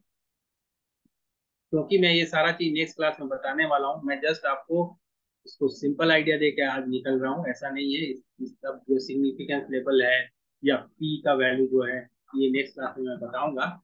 आज सिर्फ मैं इसको हाइपोथेसिस एडवांस ऑर्गेनाइजर के रूप में आपको बता रहा हूँ। तो जैसे ही आपका स्टैटिस्टिकल टेस्ट करते हैं, और जैसे ही आपका एफ वैल्यू मिल जाए, टी रेशियो का वैल्यू मिल जाए, या काई स्क्वायर का वैल्यू मिल जाए, आप ये देखते हैं कि जो भी ऑब्टेन्ड वैल्यू है, या जो भी क्रिटिकल जो भी वैल्यू मिला है, वो क्या क्रिटिकल वैल्यू या कट वैल्यू जो है उसको उसके कंपैरिजन में वो सिग्निफिकेंट है कि नहीं। जैसे फॉर एग्जांपल आपका, अगर आपका टी टेस्ट है और एक लार्ज सैंपल है, तो आई थिंक इट इज 1.96, 1.96 अगर आपका आ जाता है टी का वैल्यू, तो वो 0.05 पे सिग्निफिकेंट हो जाता है। और अगर 2.58 आ जाता है तो वो 0.01 लेवल पे सिग्निफिकेंट हो जाता है। 0.05 का मतलब you are you are making the decision with 5% chances of error, और 0.01 का मतलब है you are taking the decision with 1% chance of error. तो आप सोशल साइंस के रिसर्च कर रहे हैं, there are chances of error, but how much what you can say liberty you can take. तो आपका आपका सोशल साइंसेस के रिसर्च जो है 5% एरर के लिए, या 5% मतलब 95% सीओटी के साथ रिजल्ट को एक्सेप्ट करता है, या 99%, कई किस किस केस में 99% सीओटी के साथ रिजल्ट को एक्सेप्ट करता है. ये 0.05 0.01 लेवल जो है, इसको मैं नेक्स्ट क्लास में बताने वाला हूँ. उसके बाद जैसे ही आपका क्रिटिकल वैल्यू जो है वो, अगर जो आपका ऑप्टेन वैल्यू है क्रिटिकल वैल्यू से हायर हो जाएगा, तो आपका वैल्यू जो है वो सिग्निफिकेंट हो जाएगा. And if you have made a null hypothesis, then null hypothesis जो है वो रिजेक्ट हो जाएगा. और उसका मतलब यह है कि आपका जो पी वैल्यू है, प्रोबेबिलिटी वैल्यू, पी वैल्यू जो है वो अल्फा जो है, अल्फा जिसको कि हम लोग बोलते हैं कि आपका टाइप 1 एरर का, तो उससे दिखाया जाता है अल्फा. वी डिसाइड, है ना, एज ए रिसर्चर हम डिसाइड करते हैं कि हमारा जो पी, जो ऑब्टेन पी है ना, क्योंकि इस तरह से बात करके कोई फायदा नहीं है. मैं नेक्स्ट क्लास में जब बताऊंगा तब आप इसको ज्यादा बेटर समझ पाएंगे. जस्ट मैं इसको स्किप कर रहा हूँ कि आपका जो पी वैल्यू है, जो भी पी वैल्यू आपके 1.96 हो या 2.58 टी, अगर आप टी टेस्ट कर रहे हैं, उसमें जो आपका पी वैल्यू आएगा वो आपके अल्फा रीजन से लेस है कि नहीं. अल्फा से अगर वो लेस है तो आपका वैल्यू सिग्निफिकेंट हो गया, और आप आपके हाइपोथेसिस को रिजेक्ट कर सकते हैं, नल हाइपोथेसिस को, and alternative will be hold. तो आज इसको कितना भी मैं बता दूं आप नहीं समझ पाएंगे. नेक्स्ट क्लास जब मैं लूंगा तब आपको इसको मैं अच्छे से एक्सप्लेन करूंगा, and then you can understand this one, this significance level, and this p value, degrees of freedom. Already इस चीज को मैंने मेंशन भी किया है नेक्स्ट क्लास में. मेरा आपका हाइपोथेसिस के बेसिक एलिमेंट्स सब जो है हाइपोथेसिस टेस्टिंग के, जिसमें डिग्रीज ऑफ फ्रीडम है, पावर ऑफ टेस्ट है, alpha error, beta beta error, ये डिग्रीज ऑफ फ्रीडम, ये सब के बारे में बात होगी. तो जब आप, मैं इसको बताऊंगा तब आप समझ पाएंगे कि किस तरह से हम डिसीजन लेते हैं कि नल हाइपोथेसिस को एक्सेप्ट करना है कि नल हाइपोथेसिस रिजेक्ट हो, and then accordingly we interpret. उसके बाद आप इंटरप्रिटेशन करते हैं, और इंटरप्रिटेशन करने के बाद आप ये डिसीजन पहुंचते हैं कि आपका हाइपोथेसिस होल्ड किया या वो रिजेक्ट किया, अल्टरनेटिव हाइपोथेसिस हम एक्सेप्ट करते हैं. इस तरह से हमारा, उसके बाद हम अपने जो फाइंडिंग है उसको रिपोर्ट करते हैं, और हमारा रिसर्च काम खत्म होता है. तो हाइपोथेसिस जो है एक क्रिटिकल स्टेज है. Let me summarise.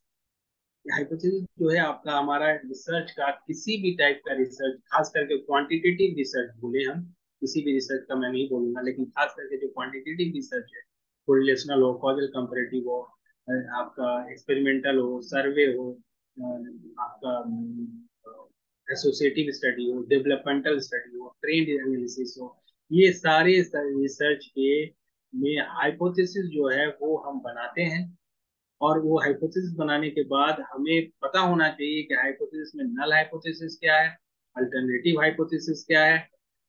उसके बाद आपका ये दोनों तो पहले पता होना चाहिए. दूसरा है कि आपको अगर कोई रिसर्च हाइपोथेसिस बोलता है तो उसका मतलब क्या है, जिसमें आप थ्योरेटिकल टर्म में चीजों को लिखते हैं. स्टैटिस्टिकल हाइपोथेसिस बोलता है अगर, तो उसका मतलब है कि आप स्टैटिस्टिकल टर्म यूज करके लिखते हैं. ऑपरेशनल हाइपोथेसिस अगर कोई बोल रहा है, ऑपरेशनल हाइपोथेसिस का मतलब है कि आप उस स्टडी में जिस तरह से आपने डेटा कलेक्ट किया है, जिस सेटिंग में डेटा कलेक्ट किया है, उस टर्म्स को यूज करते हुए अगर आपने लिखा है तो ऑपरेशनल हाइपोथेसिस होगा. And lastly it can B, alternative hypothesis can be directional and non directional. ये कुछ बेसिक हाइपोथेसिस के टाइप हैं. हाइपोथेसिस आप जैसे बना लेते हैं, आप अकॉर्डिंगली अपने वेरिएबल्स को आइडेंटिफाई करके उसके उसके बेसिस पे हम अपने टूल को तैयार करते हैं. टूल को तैयार करने के बाद फील्ड में जाके हम डेटा कलेक्ट करते हैं. May be the result of experimentation, may be the result of field investigation, हमने डेटा कलेक्ट करके लाया. फिर हम क्या करते हैं, हमने डिफरेंट स्टैटिस्टिकल डिवाइसेस यूज करते हैं. हम टी टेस्ट यूज करें, हम एनोवा यूज करें, हम काई स्क्वायर यूज करें, हम रिग्रेशन एनालिसिस करें, हम फैक्टर एनालिसिस करें, जिस तरह से भी हम जो जिस टाइप का स्टडी है, जिस तरह का नेचर आपके डेटा का है, जिस तरह का ऑब्जेक्टिव आपने बना के रखा है, उसके हिसाब से हम उस टेस्ट को यूज करते हैं। टेस्ट का रिजल्ट जो भी आता है उसमें पी वैल्यू को हम लोग देखते हैं। P value if it is less than 0.05, then we try to, if it is in null hypothesis के फॉर्म में है तो 0.05 से, यूनिवर्सल है सोशल साइंस के केस में। Social science, I am not saying that 0.05 is the benchmark या trademark 0.05 होगा, लेकिन ज्यादातर सोशल साइंस के रिसर्च में 0.05 से अगर लेस है, अगर आपका वैल्यू 0.05 या 0.05 से लेस है पी का value, then you reject null hypothesis. Null hypothesis को हम रिजेक्ट कर देते हैं और alternative hypothesis is then accepted, and this way we use to conclude. इस तरह से हम कंक्लूजन तक पहुंचते हैं। तो ये कुछ बेसिक एलिमेंट्स थे आपके रिसर्च हाइपोथेसिस के, आपके रिसर्च शोध परिकल्पना के बारे में कुछ बेसिक्स था। इसका अभी एक पार्ट और हमें बताना है, जिसमें कि जब इसको कंप्लीट करेंगे तो आप कंप्लीट वे में हाइपोथेसिस से रिलेटेड जितने भी कॉन्सेप्ट है, जितने भी प्रश्न होते हैं, जितने भी उससे रिलेटेड कॉन्सेप्ट से पूछा जाता है, जैसे type 1 error, type 2 error, degree of freedom, power of test, कैसे हम लेवल ऑफ सिग्निफिकेंस को बढ़ा सकते हैं, कैसे आप लेवल ऑफ सिग्निफिकेंस को घटा सकते हैं, इस तरह की चीजों को हम आसानी से जवाब दे पाएंगे। बिकॉज इट वॉज रिक्वायर्ड कि हम पहले हाइपोथेसिस को जाने, हाइपोथेसिस के डिफरेंट फॉर्म को जान लें। तो ये क्लास उसी के ऊपर था। I think you have understood, आपने हाइपोथेसिस को समझा होगा, जाना होगा, और आगे के क्लास में और इसके बारे में हम पढ़ेंगे और सीखेंगे।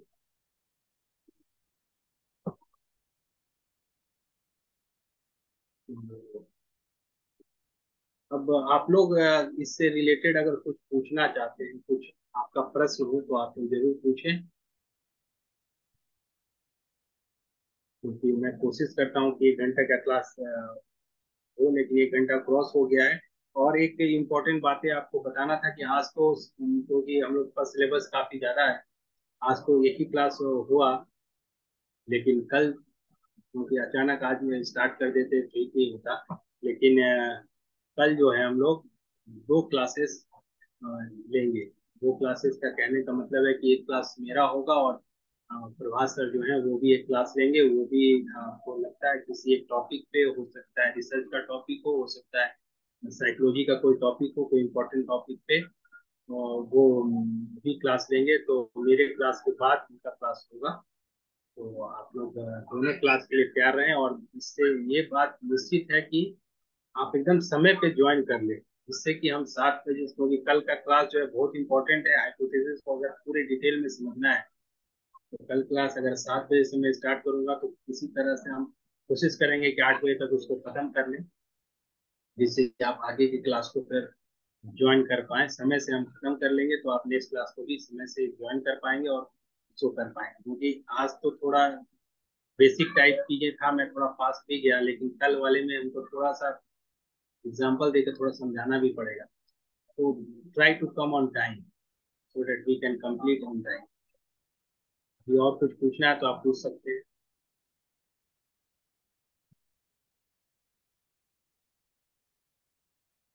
हाँ संस्कृति, आपको कुछ पूछना है? Yes sir. सर मेरा क्वेश्चन है सर कि जो हम लोगों ने नल हाइपोथेसिस और अल्टरनेट हाइपोथेसिस पढ़ा है, और सर सर आपने 12-15 हाइपोथेसिस एक्स्ट्रा बताए हैं, तो सर क्या उसको अल्टरनेट हाइपोथेसिस के कैटेगरी में रख सकते हैं? सब कैटेगरी ऑफ अल्टरनेट हाइपोथेसिस, सब types. Okay, okay, very good, very good, बहुत अच्छा क्वेश्चन आपने पूछा। मैंने आपको पहले ही बताया, क्योंकि बच्चों के पास बहुत सारा कंफ्यूजन होता है, इसके लिए मैंने इतने सारे टाइप आपको बताया। लेकिन बेसिकली आप जान लें तो आपका जो मेन मैंने बताया, रिसर्च हाइपोथेसिस, स्टैटिस्टिकल हाइपोथेसिस और ऑपरेशनल हाइपोथेसिस, ये 3 टाइप हैं। और जैसे ही हम उसको टेस्ट के लिए जाते हैं, ठीक है, ये 3 आपके बेसिक टाइप है। आपके रिसर्च हाइपोथेसिस पूरे थ्योरेटिकल टर्म में होगा, जब स्टैटिस्टिकल हाइपोथेसिस, जब स्टैटिस्टिकल टर्म कुछ लिखा हुआ हो तो स्टैटिस्टिकल हाइपोथेसिस, और जब आपका कुछ टूल के साथ नाम लिखा हुआ, सेटिंग को मेंशन करते हुए अगर कुछ लिखा गया है तो ऑपरेशनल हाइपोथेसिस। लेकिन जैसे ही हम टेस्ट करने जाते हैं, जैसे ही हमारे पास डेटा कलेक्ट हो जाता है और हम टेस्ट करने जाते हैं, then we have to think that कि हमारा हाइपोथेसिस नल फॉर्म में है कि अल्टरनेटिव फॉर्म में। क्योंकि हमारा डिसीजन जो है उसके उसके बेसिस पे हमारा डिसीजन जो है वेरी करेगा। दैट मीन्स आपने देखा होगा कि जब मैंने बात किया नल हाइपोथेसिस, उसका मतलब है कि आप जब ये लिखते हैं कि हमारे दोनों ग्रुप में कोई डिफरेंस नहीं होगा, या दोनों वेरिएबल में कोई रिलेशनशिप नहीं होगा, या इसका इसके ऊपर कोई असर नहीं होगा, तो ये नल हाइपोथेसिस के फॉर्म है। जब भी आप इस तरह से स्टेटमेंट लिखा हुआ देखें तो नल हाइपोथेसिस के फॉर्म होगा।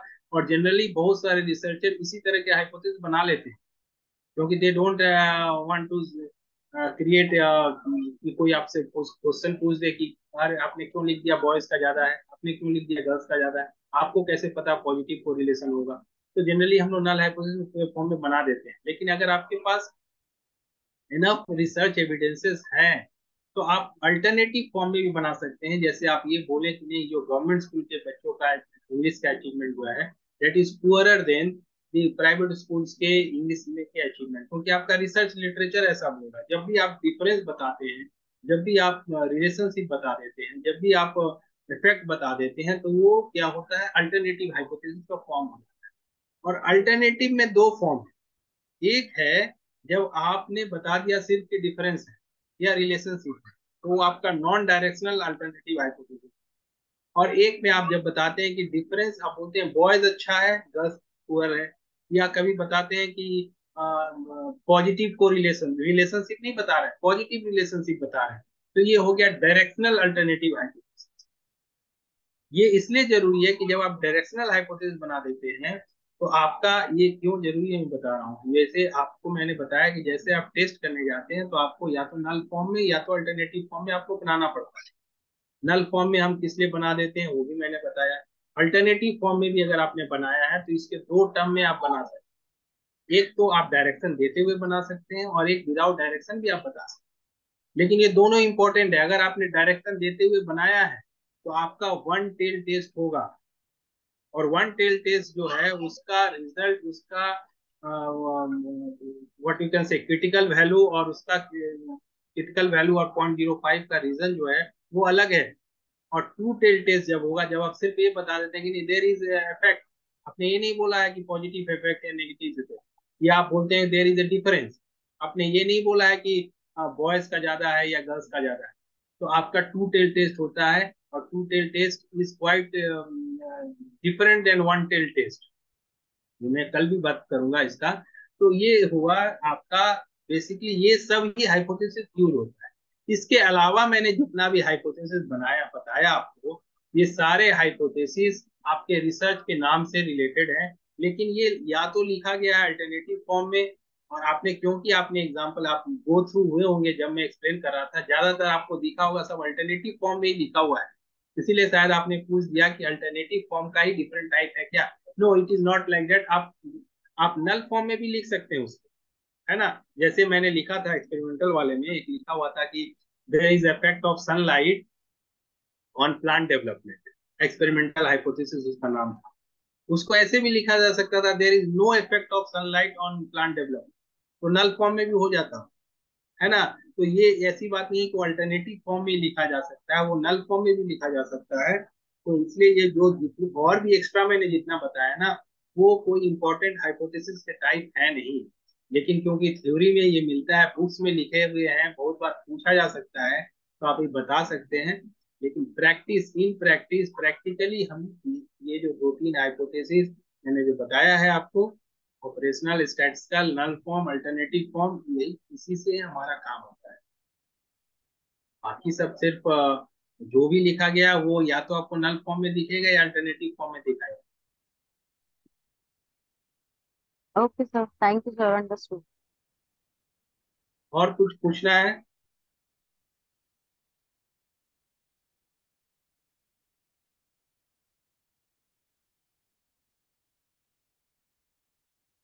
ये Jyoti is there, Nitish is there.